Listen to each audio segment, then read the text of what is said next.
मंजिल है नजदीक, ऐसा करेंगे प्रयास, देखती रह जाएगी दुनिया, ऐसा करेंगे आगाज।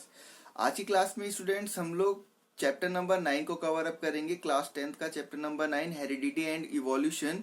इस चैप्टर में हम लोग देखेंगे कि कौन कौन से इंपॉर्टेंट क्वेश्चंस है जो एग्जाम्स में आ सकते हैं। और अगर आपने अभी तक टेस्ट सीरीज नंबर 1 से 7 तक नहीं देखी है तो उसके जो लिंक है वो डिस्क्रिप्शन बॉक्स में है, आप लोग जाकर वहां पे चेकआउट कर सकते हैं। तो चलिए स्टूडेंट्स हम लोग क्वेश्चन नंबर 1 अपना देख लेते हैं कि हमारा क्वेश्चन नंबर 1 क्या है। क्वेश्चन नंबर 1 हमारा है व्हाट इज जीन। जीन क्या होता है? तो इसका आंसर आप लोग क्या लिखेंगे? Gene is the unit of inheritance. Gene जो है वो इनहेरिटेंस की यूनिट है। और gene is a part of chromosome. Gene कहाँ होता है? क्रोमोसोम्स के अंदर होता है, जो कि कंट्रोल करता है कि हमारा अपीयरेंस किस तरीके का होगा, मतलब हम लोग किस तरीके के दिखाई देंगे। और ये जो हेरिडिटी के जो कैरेक्टरिस्टिक्स हैं वो कहाँ से लाता है? वो हमारे पेरेंट्स से लाके हमें ट्रांसफर करता है। नेक्स्ट क्वेश्चन है हमारी स्क्रीन पर, देखते हैं हम लोग नेक्स्ट क्वेश्चन क्या मिलता है। What is mean by analogous organ. Analogous organs क्या होते हैं? Taking a suitable example. एक सुटेबल एग्जाम्पल लेकर हमें एक्सप्लेन करना है how they support the theory of organic evolution, यानी कि ऑर्गेनिक इवोल्यूशन को किस तरीके से ये सपोर्ट करते हैं। तो इसका आंसर होगा analogous organs are those organs which have different basic structural design. Analogous organ ऐसे ऑर्गन होते हैं जिनका जो बेसिक डिजाइन होता है बहुत ही डिफरेंट होता है। एंड डेवलपमेंट ओरिजिन, और उनका जो डेवलपमेंट ओरिजिन है मतलब कहाँ से उनका उद्गम हुआ वो भी डिफरेंट है। लेकिन एक चीज होती है क्या कि इन ये जो दिखते हैं वो बिल्कुल सेम टू सेम दिखते हैं, यानी कि सिमिलर अपीयरेंस होती है और फंक्शन भी इनका सिमिलर होता है। अगर मैं एग्जांपल की बात करूं तो आप लोगों ने देखा होगा चमगादड़ को और पक्षी को। पंख तो चमगादड़ के भी होते हैं और पक्षी के भी होते हैं, और काम यानी कि फंक्शन दोनों का सेम है और दिखते भी दोनों सेम है, लेकिन दोनों का ओरिजिन जो है वो अलग है, यानी कि जो दोनों का उद्गम है वो अलग है और स्ट्रक्चरल डिजाइन भी जो है वो भी अलग है। तो एग्जाम्पल में हम लोग यहाँ पे क्या लिखेंगे? The wings of birds and bats look similar but have different design in their structure. उन दिखने में तो सिमिलर होता है लेकिन जो उनका डिजाइन का स्ट्रक्चर होता है वो बिल्कुल अलग होता है। They have a common function, उनका कॉमन फंक्शन भी होता है, जैसा कि अभी मैंने बताया कि उनका काम क्या होता है, उड़ने का होता है, लेकिन उनका ओरिजिन जो है वो कॉमन नहीं होता। So birds and bats are not closely related, इसीलिए बैट्स और बर्ड जो है वो क्लोजली रिलेटेड नहीं है, यानी कि आप पास में संबंधी नहीं है। नेक्स्ट क्वेश्चन हम लोग देखते हैं अपनी स्क्रीन पे। नेक्स्ट क्वेश्चन हमें क्या मिलता है? नेक्स्ट क्वेश्चन है what is sex chromosome. Sex chromosomes क्या होते हैं? तो ये तो बहुत ही इजी क्वेश्चन है। Sex chromosome is a chromosome that operates in the sex determining mechanism of a species, यानी कि किसी भी प्रजाति का सेक्स डिटर्मिनेशन करने में मदद करती है, whether it is a male और फीमेल, कि वो मेल है या फिर के फीमेल है। यहाँ पे many animals have two different types of sex chromosome. बहुत सारे एनिमल्स के दो अलग तरीके के सेक्स क्रोमोसोम्स होते हैं। फॉर एग्जांपल ह्यूमन में क्या होता है? लार्ज एक्स क्रोमोसोम्स होते हैं। ह्यूमंस के पास क्या होते हैं? लार्ज एक्स क्रोमोसोम्स होते हैं और स्मॉल वाई क्रोमोसोम्स होते हैं। और मैं अगर आप लोगों को बता दूं कि जो एक्स क्रोमोसोम्स होते हैं वो क्या करते हैं? वो फीमेल का सेक्स डिटर्मिनेशन करते हैं, और जो अगर एक भी वाई क्रोमोसोम आ जाता है तो मेल सेक्स डिटर्मिनेशन करते हैं। नेक्स्ट क्वेश्चन की तरफ हम लोग आगे बढ़ते हैं।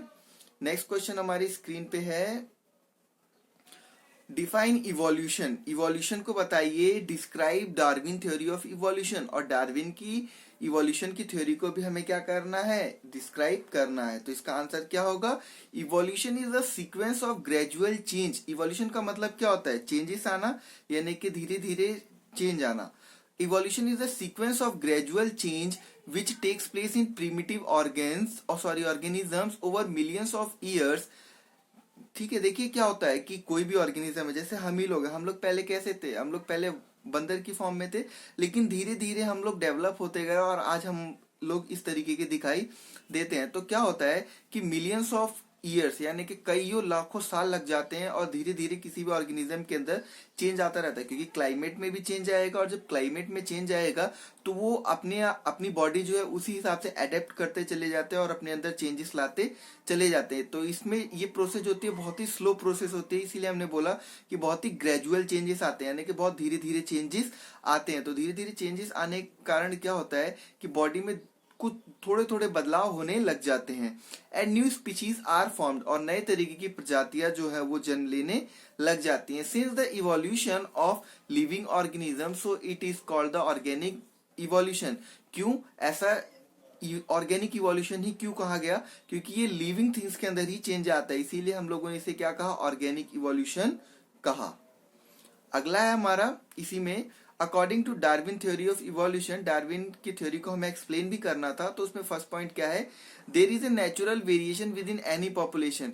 किसी भी पॉपुलेशन में नेचुरल वेरिएशन होती है, यानी कि प्राकृतिक विभिन्नता आती है। And some individuals have more favourable variation than other, और कुछ इंडिविजुअल्स जो होते हैं वो ज्यादा फेवरेबल होते हैं दूसरों के मुकाबले। सेकेंड पॉइंट में हमें बोला गया है, population remains fairly constant even through all species produce a large number of offspring। यानी कि पॉपुलेशन जो है वो लगभग सेम रहती है जब तक ज्यादा नंबर में ऑफस्प्रिंग जो है वो रिप्रोड्यूस ना हो जाए। नेक्स्ट क्वेश्चन की तरफ आगे बढ़ते हैं हम लोग। नेक्स्ट क्वेश्चन आपकी स्क्रीन पे है, the sex of children is determined by what they inherit from their father and not there mother. ऐसा क्यों कहा जाता है कि कोई भी अगर लड़का होता है तो उसके लिए जो जिम्मेदार है उसके पिताजी हैं, उसकी माँ नहीं है? इस आंसर को आपको जस्टिफाई करना है। तो इससे पहले मैं आप लोगों को एक चीज बता देता हूं कि अगर आप लोगों ने मोनोहाइब्रिड और डाई हाइब्रिड क्रॉस की वीडियो नहीं देखी है तो उसका जो लिंक है वो डिस्क्रिप्शन बॉक्स में है, आप लोग जाके चेक कर सकते हैं, या आपको आई बटन में भी मिल जाएगा। ठीक है, आप लोग डिस्क्रिप्शन बॉक्स में जरूर देख लेना, क्योंकि बहुत ही इंपॉर्टेंट क्वेश्चन है, काफी लेंथी, इस वजह से मैंने नहीं कराया, उसके ऊपर एक सेपरेटली वीडियो है। तो इसका आंसर हम लोग क्या लिखेंगे?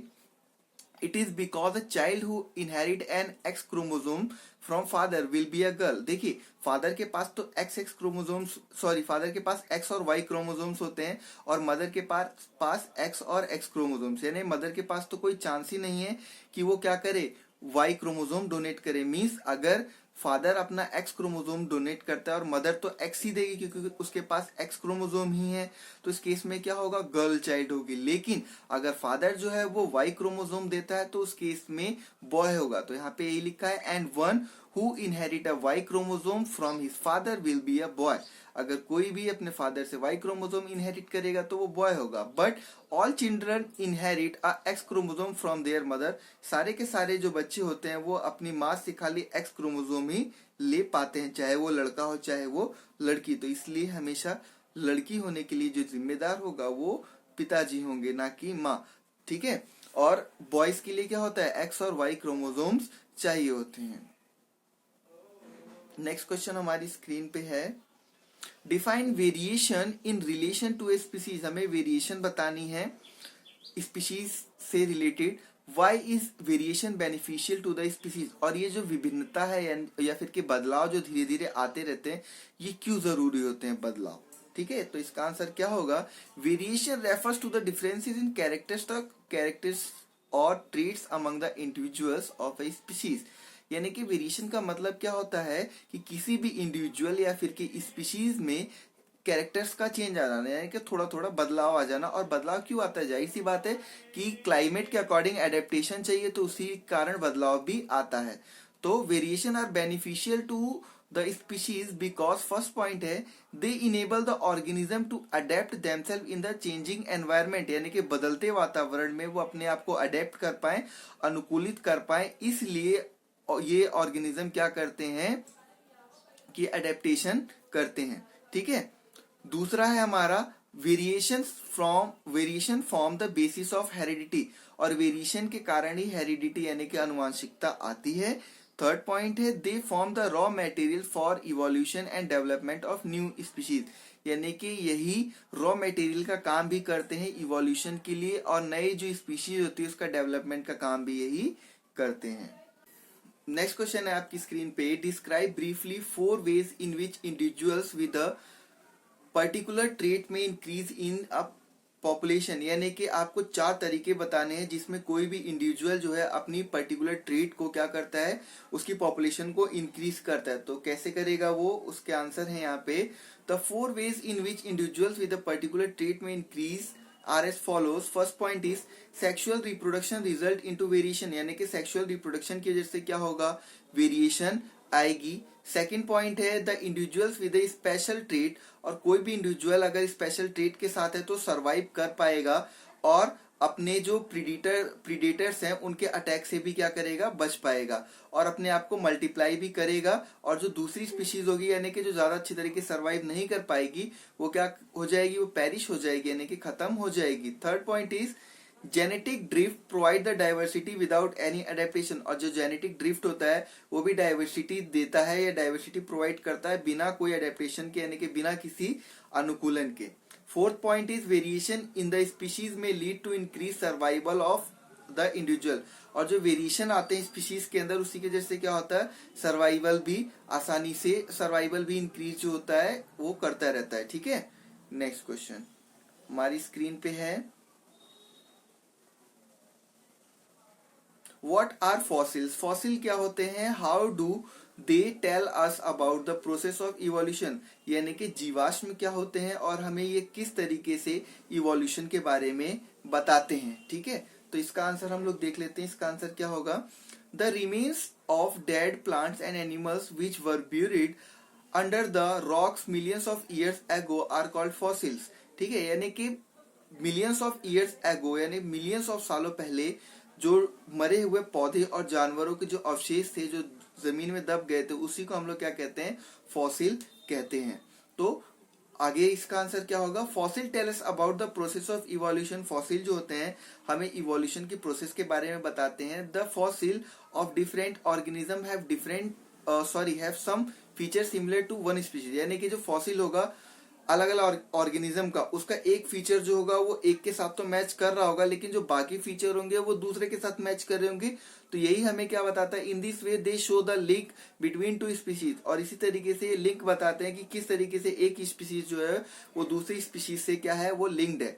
दे tells us that one species evolve from the other, और ये हमें ये भी बताते हैं कि कोई एक स्पीशीज जो है वो दूसरी स्पीशीज से क्या हुई है, इवॉल्व हुई है, यानी कि उसी से विकसित होकर ये नई स्पीशीज बनी है। नेक्स्ट क्वेश्चन की तरफ आगे बढ़ते हैं।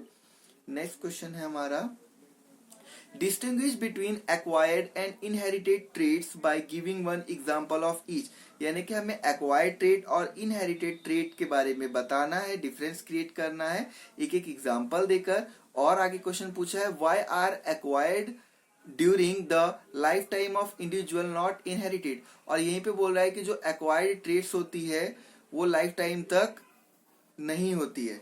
ठीक है, वहीं पे इनहेरिटेड ट्रेट्स जो होती है वो लाइफ टाइम तक होती है। चलिए देखते हैं इसका आंसर क्या होगा।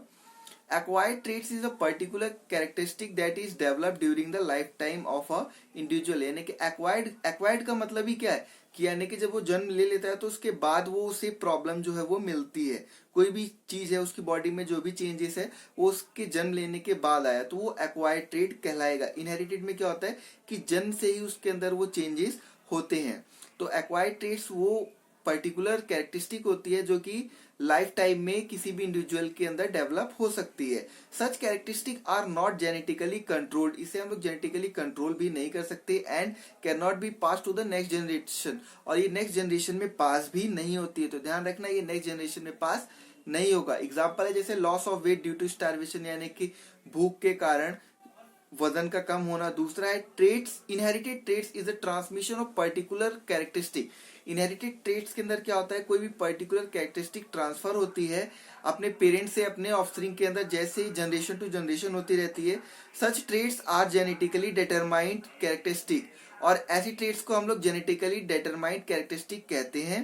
ठीक है, एग्जाम्पल है जैसे कलर ऑफ स्किन, स्किन का कलर हो गया, जैसे मम्मी पापा की स्किन का कलर होता है वैसे ही बच्चे के स्किन का कलर भी होता है। आगे है the acquired traits can not change the DNA of the germ cell, जो एक्वायर्ड ट्रेट्स हैं वो डीएनए के जर्म सेल को चेंज नहीं कर सकते, यानी कि अगर मान लो आपका वेट के अंदर लॉस होता है तो उसकी वजह से आपके जर्म सेल के ऊपर कोई भी इफेक्ट नहीं पड़ने वाला। Therefore the acquired traits can not B inherited, इसीलिए जो एक्वायर्ड ट्रेट्स होती हैं वो इनहेरिटेड नहीं हो सकती over generations during life time of an individual. Next question की तरफ आगे बढ़ते हैं हम लोग। नेक्स्ट क्वेश्चन है हमारा, the human beings who look so different from each other in terms of colour, वो ह्यूमन बींग्स जो कि कलर के मामले में, साइज के मामले में एक दूसरे से अलग दिखते हैं, looks are said to belong to the same species, लेकिन उसे फिर भी एक ही प्रजाति का कहा जाता है, ऐसा क्यों?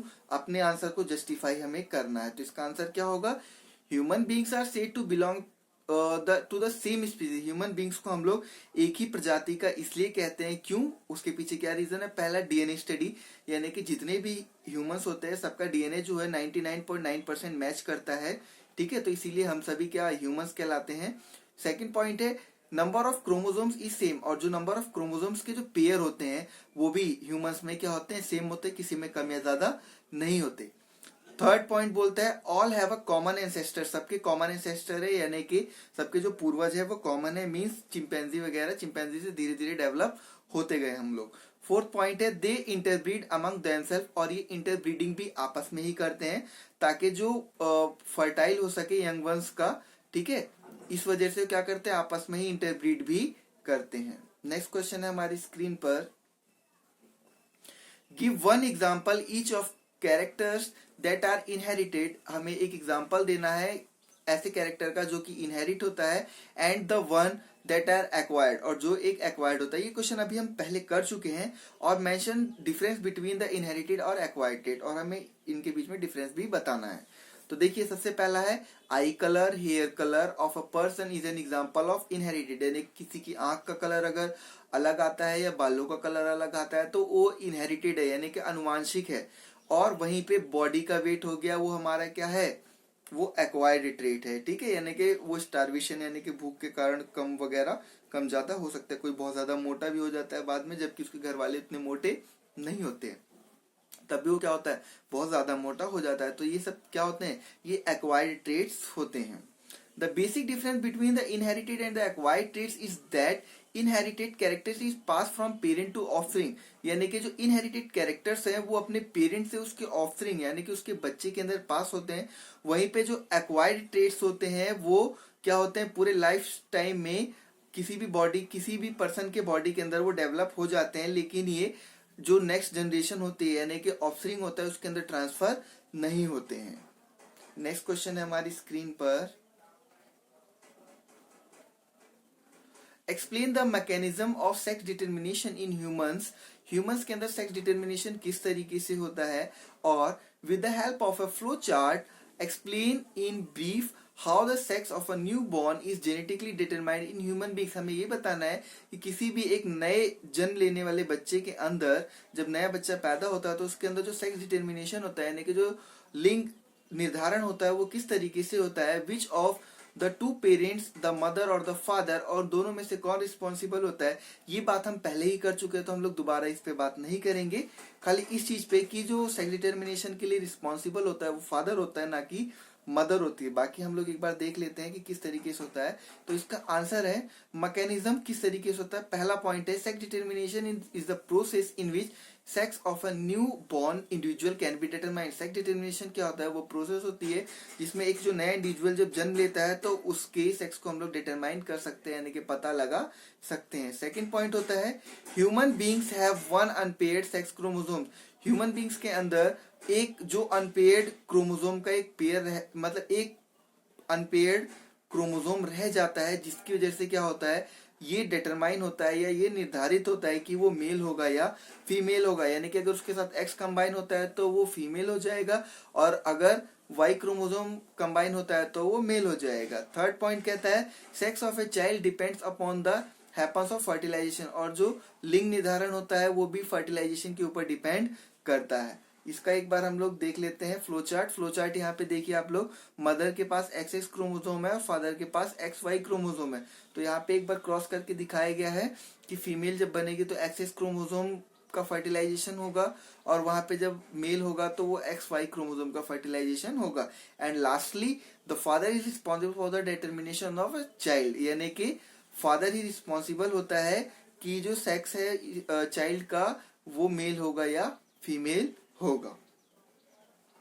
नेक्स्ट क्वेश्चन की तरफ आगे बढ़ते हैं, और नेक्स्ट क्वेश्चन है आपकी स्क्रीन पर ये रहा, how is the equal genetic contribution of male and female parents ensured in the progeny, यानी कि जो किस तरीके से हम लोग बता सकते हैं कि मेल और फीमेल जो होती हैं वो इक्वल कंट्रीब्यूशन करते हैं किसी भी जेनेटिक प्रोजेनी के अंदर, ठीक है, उनका कंट्रीब्यूशन किस तरीके से होता है। तो इसका आंसर है during sexual reproduction a female gamete or egg cell fuses with a male gamete or sperm cell with a haploid to form zygote. इसमें क्या होता है कि जो फीमेल का एग होता है वो फ्यूज करता है मेल के स्पर्म के साथ और एक हैप्लॉइड बना के वो जाइगोट की फॉर्मेशन करता है।